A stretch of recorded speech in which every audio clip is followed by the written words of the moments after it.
Chris, and today I'm going to try to tackle my wheel bearing on my Pathfinder. The car's been making this whoa whoa whoa whoa sound and it gets worse when I go around a turn. In my area it's around $600 to have one bearing replaced. My friend Bill said that the Moog brand's a pretty good brand of bearing, so that's what I went with. Okay, I got the tire off and now I gotta get the disc brakes off. I just put a strap through the caliper on the brake and through the spring for now, just so when I loosen the caliper it doesn't break the brake line. There's two 22mm bolts that hold the caliper on. I've got the caliper off and it's hanging from the spring. I put the rotor aside for now. Here you can see the caliper shield and the bearing.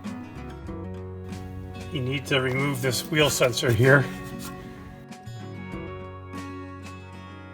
There's a cotter pin here that you have to bend back and pull out.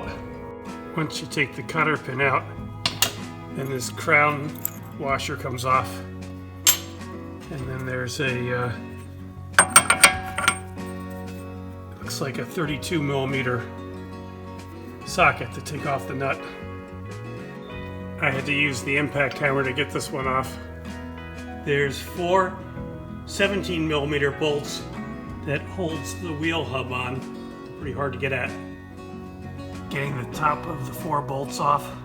It's tricky to get in there, in the boot there. I've got a puller set up on it. There's a splined shaft that it has to pull off of. Well, the spline's loose now. Now I have to figure out how to break this free. Alright, I can't get it loose, so I'm soaking it with blaster and I'll let it sit overnight and see how that works.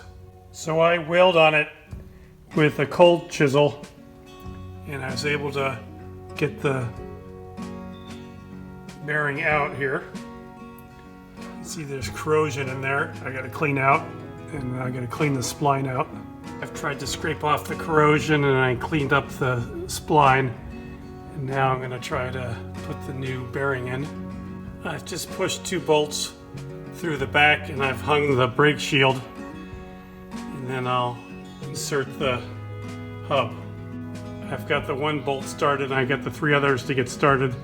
Then I'll work myself around till they're all tight. I've got the four bolts tightened down. Now I gotta put the main axle nut back on. Got the castle nut to put back on. And I've got a new pin to put in. And I'll bend that back and we'll be all set. Put the rotor back on and then I'll get the caliper installed. Well, the caliper is back on and you've got to reinstall the wheel sensor. Well, the tire's back on. I'll lower the lift.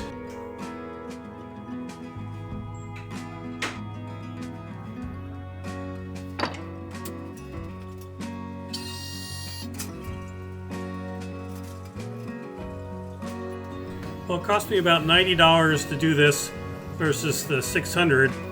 I'm not a really big mechanic, but it's just sort of fun to do these things on your own and learn. Hopefully this was helpful. If it was, please hit like and subscribe, and have a great day.